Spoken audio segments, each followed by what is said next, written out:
Костерок после грозы. Высушиваем все, что намокло. Гроза была сильнейшая такая.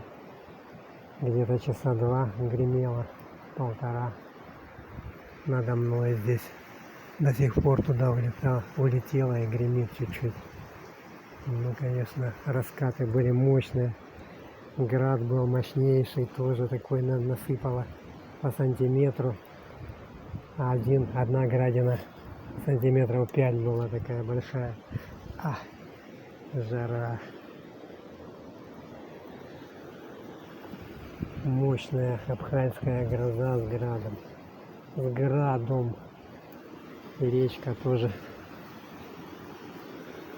мутноватая, потому что выпало много водички. Поток большой и мутный. Облака до сих пор еще летают местами.